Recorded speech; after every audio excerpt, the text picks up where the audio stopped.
No limbo cósmico, onde o tempo se desenrolava das profundezas até o abismo para a autocriação do poder chamado Deus e o nascimento dos espíritos importantes, vindos de longe para cuidar da terra recém-nascida.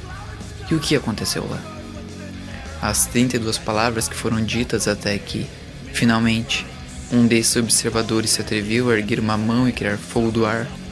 E quando, moldado da lama, o dragão Ogru-Jahad foi cercado pelos observadores, que selaram seu destino, e o fogo roubado foi colocado dentro dele, que entretanto ainda jazia sem vida.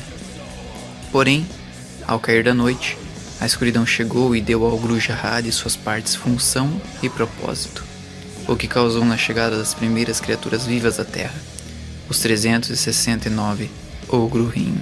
Cheios de horror ante essas criaturas, os observadores foram batalhar contra elas, e choveu raios sobre toda a superfície da Terra, até que somente o Ogru-Jahad permaneceu.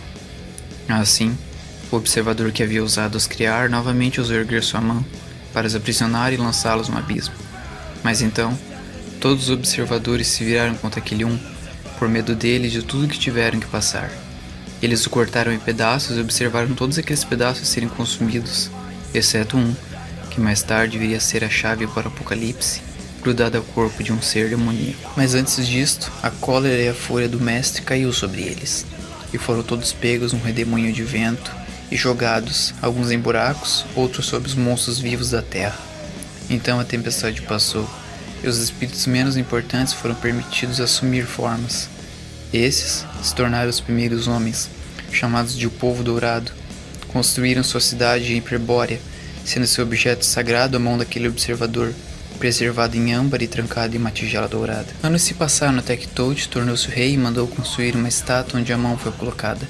E por 10 milhares de anos esta guardou seu jardim durante toda a Era de Ouro, e foi também a primeira a sentir o calafrio vindo para a terra, testemunhando mais tarde a sedução de Thoth, junto com a profanação de seu templo e a adoração à deusa negra, chorando o tempo todo em que as coisas boas iam embora, e por fim, saindo de seu pedestal para descarregar sua raiva contra seu povo. E quando finalmente estava coberta com o sangue deles, a estátua se jogou dos muros da cidade para ser quebrada em milhares de pedaços, todos perdidos, exceto Após esses fatos, milênios se passaram e uma nova dinastia havia surgido, uma na qual um pai e um filho lutavam pelo trono do reino conhecido como Camelot.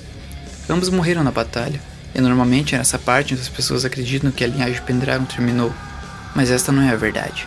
O filho, Mordred, antes de morrer teve 3 herdeiros legítimos como a bruxa, que foram posteriormente caçados pelos cavaleiros sobreviventes de Arthur, pai de Mordred, que assassinaram os meninos.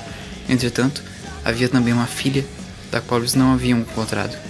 A menina cresceu escondida e eventualmente teve uma filha, e essa filha teve uma filha que teve uma filha e assim por diante. Assim, o nome Pendragon se perdeu, mas sua linhagem continuou sob outros nomes, tornando-se uma linhagem de bruxas inquebrável, até chegar em Sarah Hughes, que posteriormente teve 3 filhos, embora um deles não fosse humano. Sarah costumava voar para o Sabá nas costas de um demônio em forma de bode, e na noite de Walpurgis 1574, casou-se com um demônio chamado Azael.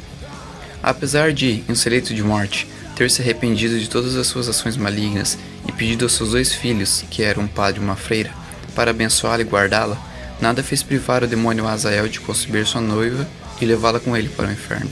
Lá, pendendo em meio a correntes e com fogo sob seus pés, ela teve um 3º filho, que havia carregado em todos aqueles anos em que estava viva.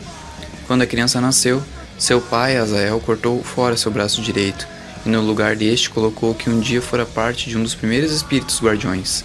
A criança foi batizada de Anung-Un-Rama, e seu pai, quando os outros príncipes em Pandemônio descobriram o que ele havia feito, foi aprisionado com a ajuda dos anjos da destruição. Mas antes de ser pego, Azael mandou seu filho embora, e a criança foi atraída para a terra por um feiticeiro conhecido como Rasputin, em 1944, meio à Segunda Guerra, para exercer seus desejos junto ao grupo de nazistas a qual o feiticeiro fazia parte. Porém, a criatura foi resgatada por um pelotão inglês que, sabendo do esquadrão nazista em seu país, interviu nos esquemas dos alemães com a ajuda de 3 pessoas da Sociedade Paranormal Britânica. E quando o pessoal do pelotão se perguntou o que era aquela pequena criatura e sua mão de pedra, muitas especulações foram dadas, até que finalmente Eles o acolheram e mais tarde o professor Trevor Butterholm, que era uma daquelas 3 pessoas da Sociedade Paranormal e estava entre o pelotão, criou o que mais tarde viria a ser conhecido como PPDP, Bureau de Pesquisa e Defesa Paranormal, tendo como um dos seus mais famosos agentes o demônio com mão de pedra conhecido como Hellboy.